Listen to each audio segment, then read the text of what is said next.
Hola, ¿cómo están? Bueno, estamos comenzando aquí la entrevista, la charla con Gabriel Puricelli, analista internacional, miembro del Grupo Paternal. ¿Cómo estás, Puri? ¿Qué tal, Raquel? Muy bien.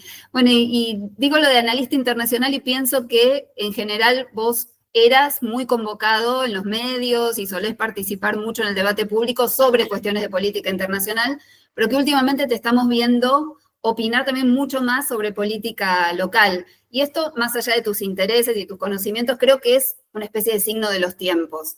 Entonces, mi primera pregunta es, ¿en qué medida te parece que Milei o que el caso argentino es una suerte de mejor alumno, digamos, de este orden internacional reaccionario que ya se está instalando en el poder? ¿O en qué medida Milei trae novedades a ese orden? Quiero decir, ¿cuáles serían, si crees que hay, algunos elementos distintivos que aporta Milei? Bueno, me parece que todos los casos son nacionales, ¿no? Después los hilamos porque les encontramos parecidos de familia, pero en definitiva, Milei, Meloni, Le Pen, Trump son el resultado de decisiones que han tomado los ciudadanos de cada uno de sus países. Por supuesto, el mundo se poliniza mutuamente, está muy interconectado. Pero yo nunca fui de los que creían en las oleadas, ¿no? En eso siempre he tratado de apegarme, si querés, a un análisis más circunstanciado, tal vez incluso más materialista y menos idealista, en el sentido de que, bueno, una idea común va tomando el mundo y más bien hay elementos comunes, cosas que le están pasando a los ciudadanos de todos los lugares del mundo, pero todos terminan decodificándola en clave local y terminan eligiendo en clave local. Y a mí, claro, lo internacional siempre me ha interesado desde la política exterior, desde la incidencia que lo internacional puede tener en la vida cotidiana, en las cosas que pasan en cada país, de las posibilidades que tiene cada país. Pero bueno, este rodeo largo es para decir que si uno piensa que no hay una ola homogénea, y que entonces no estamos frente a una clase donde están sentados alumnos que se pueden desempeñar de una u otra manera. Yo diría que Milei es una versión bastante extrema de todo lo que ofrecen los demás alumnos, sin ser necesariamente el mejor, porque el mejor alumno significaría que todos tienen el mismo libreto para interpretar y que hay uno que lo interpreta mejor. Yo creo que todos tienen libretos distintos, libretos nacionales que por supuesto, si comparamos Estados Unidos y la Argentina, un libreto nacional de Estados Unidos tiene inmediatas repercusiones para todo el planeta, mientras que un repertorio nacional no incide tanto sobre el país. Pero en cualquier caso, diría que para la variedad de elementos que tiene el menú de las extremas derechas, Milei está en el espectro de lo más radical de lo que las distintas extremas derechas tienen para ofrecer en este momento. Y tiene una intención, además de ubicarse internacionalmente en ese lugar, ¿no? Es parte de un proyecto.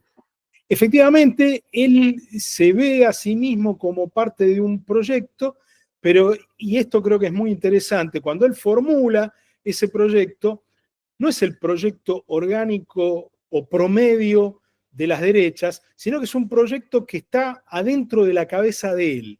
Entonces, él trata de proyectar globalmente una idea que es muy propia. Y en esto también lo vemos, tiene una originalidad. Él va y dice cosas en Davos que no sé si otros líderes de extrema derecha es que no se animan a decirle, pero en definitiva no las dicen. Y él las articula de una manera muy, muy brutal y muy, que tal, con la excepción tal vez de Trump, aunque a Trump lo tendremos que ver porque no ha visitado todos los tópicos en los que se mueve Milei, pero efectivamente él quiere transmitir una imagen global y el motor que tiene, vuelvo a esto, no expresa un proyecto que promedie a las extremas derechas, sino que el motor es una vocación de autopromoción personal muy fuerte. Él necesita ser visto y por eso se autopromueve de manera tan obsesiva e insistente como el máximo líder de la libertad a nivel mundial. Eso es algo que no es, volviendo a tu metáfora de la clase, no es que ha sido votado como el mejor por sus compañeritos de la clase, sino que se autoinstituye como el mejor. Mencionaste antes a Trump y estamos en los inicios de su segunda presidencia. ¿Qué diferencias ves hasta ahora en lo que se ha podido mostrar entre este inicio de segunda presidencia de Trump y la primera presidencia? ¿Es más de lo mismo o tiene algún rasgo de novedad que ya estés notando? Es, y esto se ha dicho muchísimas veces, no voy a hacer nada original, un Trump recargado. Ahora, ¿qué quiero decir yo cuando yo uso esta expresión? Es un Trump que viene mucho más preparado para implementar la agenda radical que propuso en esta campaña, que en un punto se podría decir que es prácticamente tan radical como la de la primera vez, pero me parece que llega más preparado por varias razones. Primero, por esto que se dijo en la campaña electoral estadounidense. Detrás de este Trump hay un programa muy elaborado, el Proyecto 2025, en el que estuvo trabajando prácticamente cada uno de todos los muchos cerebros que tiene la derecha extrema en Estados Unidos, con un plan de gobierno muy detallado, muy molecular y que llega a cada uno de los rincones de la maquinaria estatal estadounidense. Además de que viene munido de ideas más articuladas y más detalladas, llega también con un equipo más propio. El Trump que llegó en 2016 tuvo que nombrar un gobierno donde los propios eran más bien la excepción que la regla, y se tuvo que ir desembarazando de algunos republicanos más tradicionales hasta llegar a un punto de su gobierno donde estaba rodeado de más trumpistas auténticos. Este es un gobierno que ya arranca con trumpistas auténticos en casi todos los puestos. Casi podría decirse que antes existía Trump y ahora existe el trumpismo, ¿no? Me parece que eso claramente es así. Que se lo ganó en el gobierno y en la oposición. Esto es algo que ningún líder político estadounidense tuvo la oportunidad de hacerlo durante el siglo XX y lo que va del siglo XXI, ¿no? Él se ha ganado los galones para construir el trumpismo como sustituto prácticamente del Partido Republicano, porque le dio su impronta no solo a 4 años de gobierno, sino que le dio su impronta a 4 años de oposición, que podríamos decir salvaje, al gobierno de Joe Biden. Ahora, sé que es difícil hacer estos pronósticos, pero con este escenario que tenés hoy, ¿cómo crees que se va a desarrollar el vínculo Argentina-Estados Unidos, ¿no? Milei-Trump. Bueno, podemos decir cómo se viene desarrollando ya, y me parece que eso en sí mismo es interesante. Yo lo he dicho y lo voy a reiterar acá. Es la relación entre un ídolo y su fan. Es una relación que está muy centrada en el vínculo personal y no en el vínculo entre los países. Y en esto es muy distinto de formas de relacionamiento alineado con los Estados Unidos que tuvimos en el pasado, ya sea bajo el gobierno de Menem o el gobierno de Macri. Claro. Menem fue construyendo una relación personal, pero planteó las relaciones carnales como una relación entre dos países, entre dos gobiernos. Mauricio Macri también planteó la relación como una relación bilateral clásica entre estados, y además tenía una historia personal previa con Trump. Milei no tiene una relación previa con Trump, y Trump ha dado indicaciones de que lo acoge como fan, le da un lugar privilegiado dentro de su club de fans, pero no ha puesto sobre la mesa a Estados Unidos, y es muy temprano para esperar que así sea, pero hay que constatar el hecho de que no lo hizo. No ha puesto nada sobre la mesa de una conversación bilateral para que se pueda pensar el vínculo más allá de esto, y las definiciones generales que ha dado Trump hasta ahora son definiciones que se llevan muy mal con los intereses de la Argentina, porque frente a la propuesta de libre comercio sin ningún tipo de cortapisa, una idea muy del siglo XVIII, muy mercantilista, del libre comercio que tiene que tiene Milei, Trump le opone un proteccionismo más cerrado todavía que el que siempre existió en Estados Unidos y se agudizó con Trump y con Biden después, ¿no? Eso también vuelve doblemente recargado y se lleva de patada con la idea del libre comercio. Eso tiene como consecuencia también un posible superdólar en un momento que el peso argentino está muy sobrevaluado.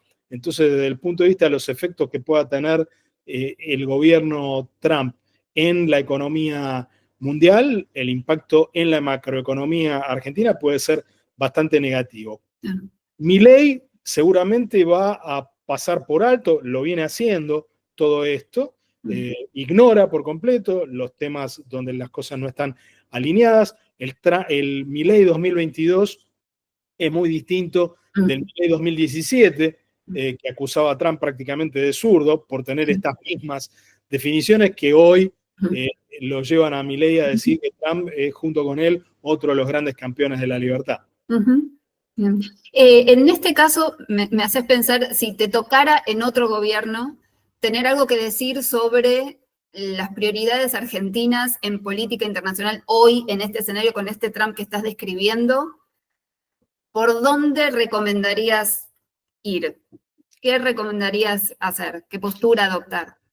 Bueno, me parece que para Argentina la receta que está alineada con los intereses nacionales, con la posibilidad de un desarrollo económico inclusivo en nuestro país, siempre pasan por maximizar los espacios de autonomía que un país mediano como la Argentina puede tener si busca buenos socios y si articula una política inteligente como en las capas de una cebolla, ¿no?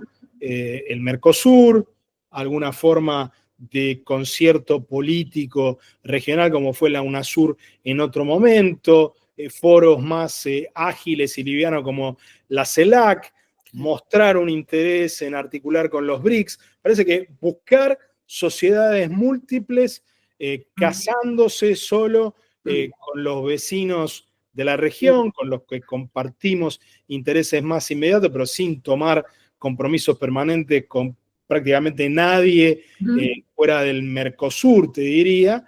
Y yo creo que esa es una receta que cambia poco, sea que esté Biden o sea que esté Trump en el gobierno, aunque con Trump se le agrega a esa búsqueda de autonomía que tendríamos que tener como país y como región, una responsabilidad mayor en defender un orden basado en un orden internacional basado en reglas que a todas luces este Trump recargado quiere destruir.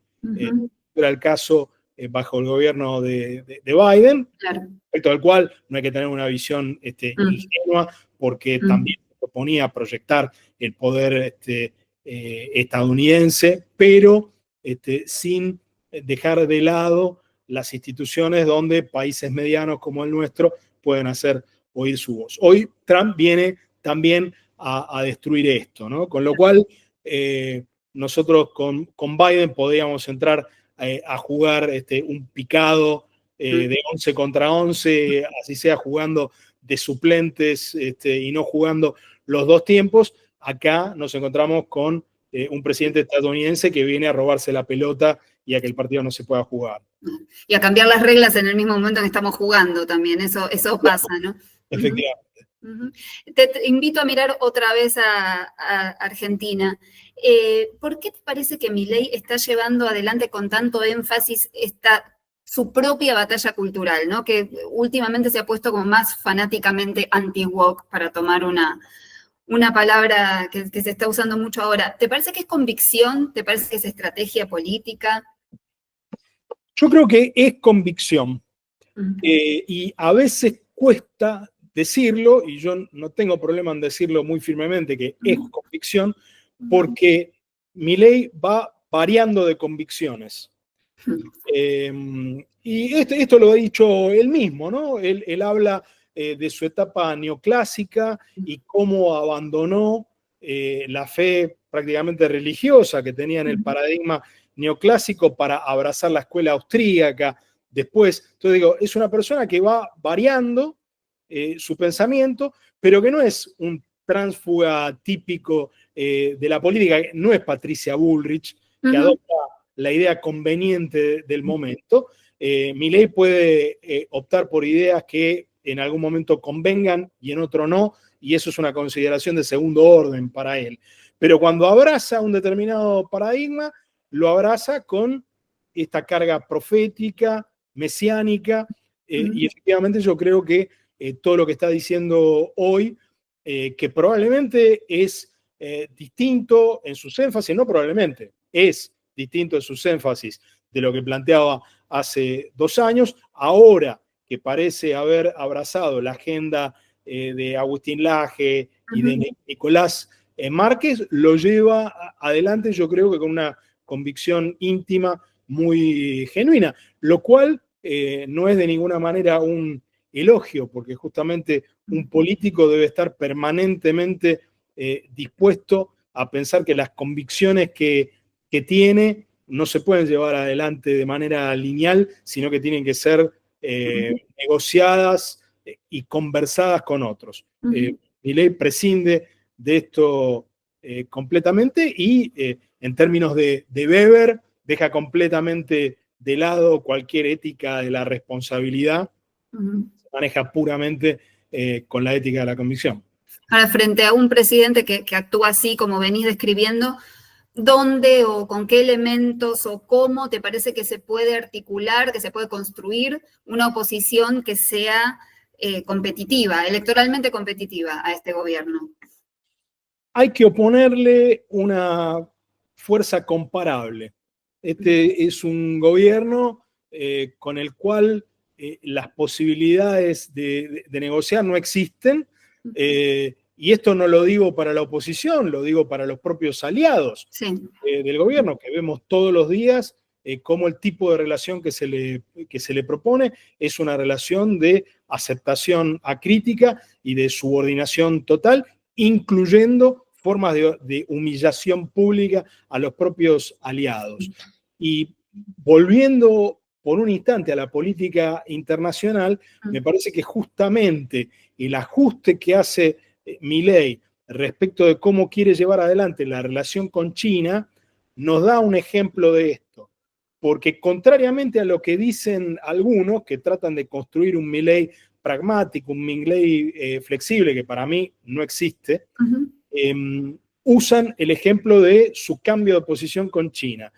Y mi idea es que él varía su posición respecto de China porque se encontró con el límite material que le hizo China. O sea, no hay un proceso de reflexión dentro de la cabeza de Milei con su equipo, respecto de lo que tiene que hacer con China. Se encontró simplemente con China en acto. Se encontró con el hecho chino y no lo pudo superar.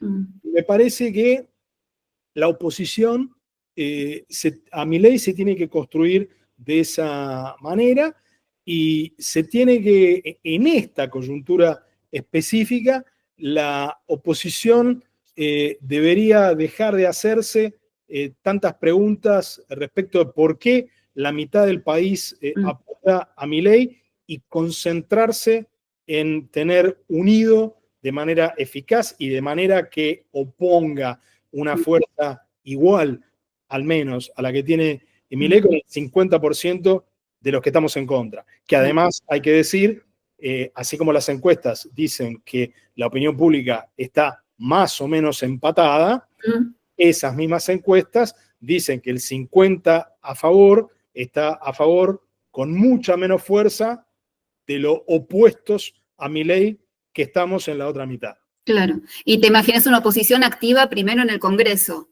Ahí es el escenario principal, ¿te parece ahora? Yo creo que se juega en todos los terrenos. Obviamente uno debería esperar que fuera el Congreso el que funcionara como contrapeso.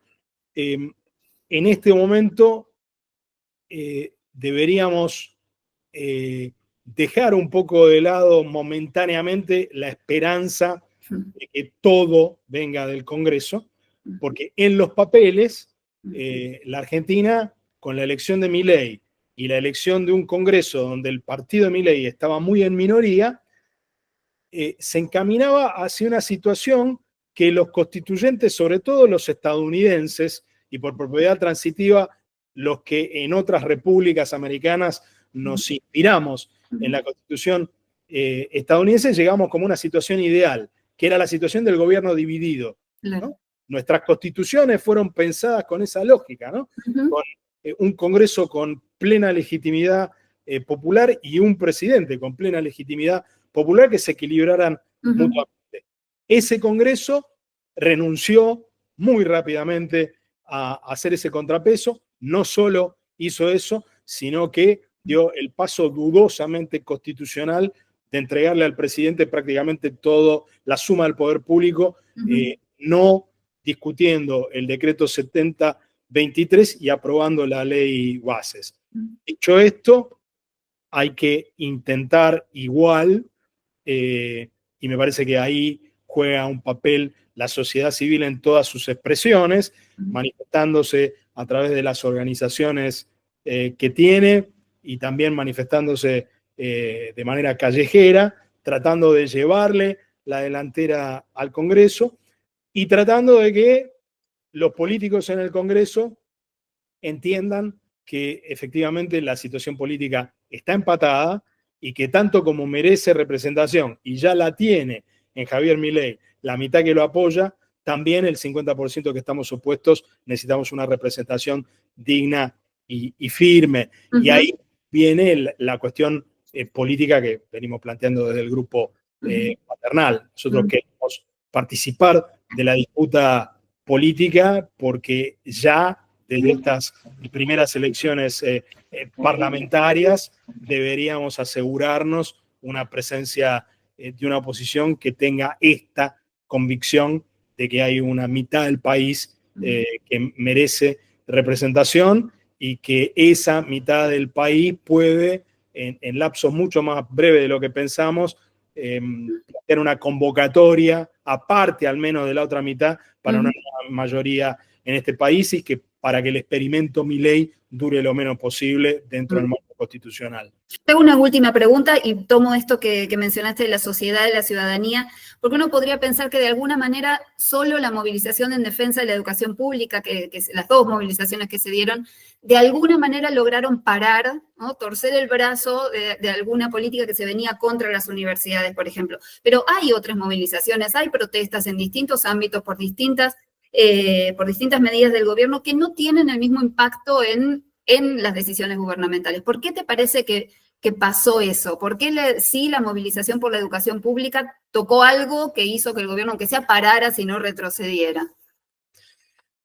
El mundo prácticamente desde la crisis del petróleo del 73, y esto no es exclusivo de la Argentina, tal vez se manifestó de manera más radical en Argentina y lamentablemente fue el terreno en el que tuvimos que construir la democracia hasta el 83, el ascensor social se rompió.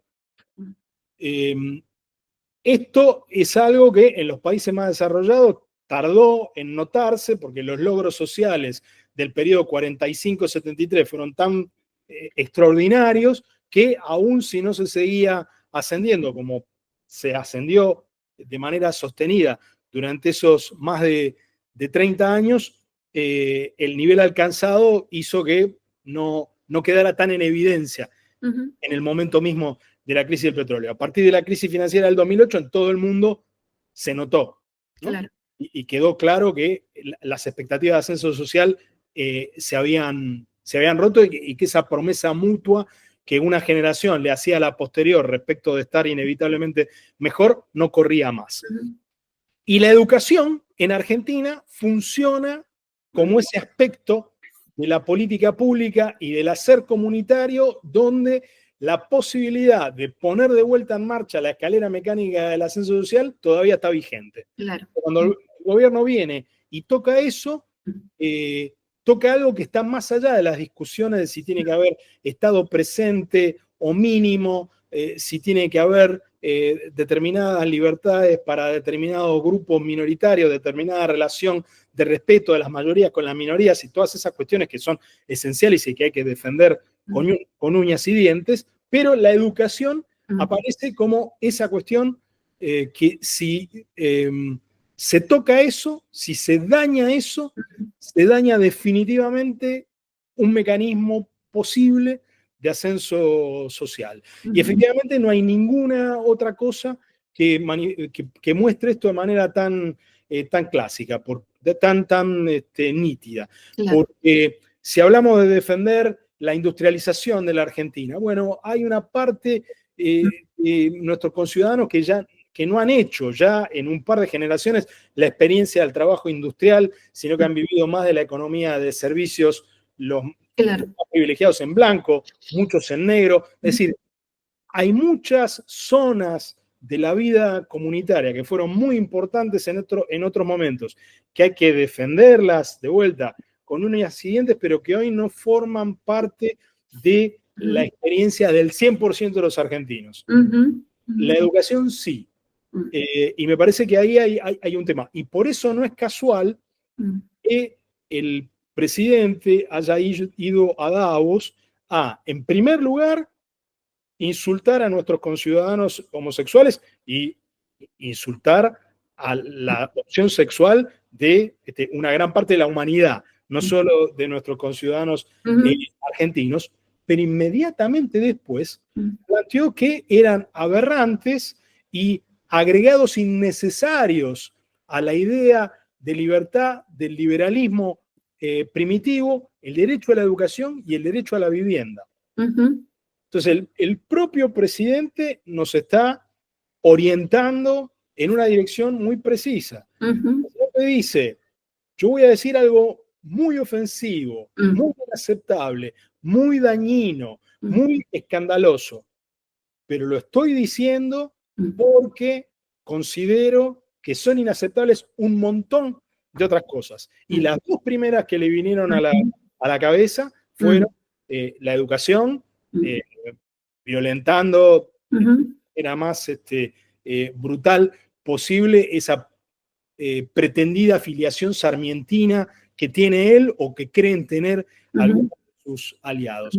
Me parece que el tema de educación es central por esto, pero eso no quiere decir que haya que abandonar ninguna de las otras cosas que nos proponen. Pero si hay una cadena de equivalencias a establecer entre distintas demandas sociales, me parece que la educación hay que tenerla como un elemento potencialmente ordenador. Pensaba, quizás es uno de esos caminos para entrar en la construcción, ¿no? de esos consensos que vos decías, para construir, para dar forma a una oposición competitiva. Quizás tomarnos de esos temas, ¿no? Totalmente. Me parece que de alguna manera las grandes movilizaciones que hubo por la universidad fueron una evidencia de que frente al desánimo y frente a este desarme que a veces nos propone o nos inflige la violencia del discurso gubernamental, hay una vocación ciudadana por defender algunas cosas básicas y que nos dice que, bueno, está todo por hacer, hagámoslo. Y me parece que también nos da una pauta de que hay una conversación transversal posible, que no es que 50% y 50% son inamovibles. Cuando yo enfatizo el 50% opositor, es para decir que tenemos un punto de partida privilegiado, un punto de partida casi mayoritario, pero diciendo al mismo tiempo que hay que construir una mayoría y que esa mayoría se construye con parte del otro 50%, y que justamente no solo está todo por hacer, sino que el 50% que ya nos oponemos y la parte que puede ser sensible en el corto plazo a construir una nueva mayoría, le está pidiendo a la izquierda democrática que haga una propuesta sin esperar a que estalle todo. Y me parece que esa es la responsabilidad que tenemos en este momento. Gracias, Puri. A vos, Raquel.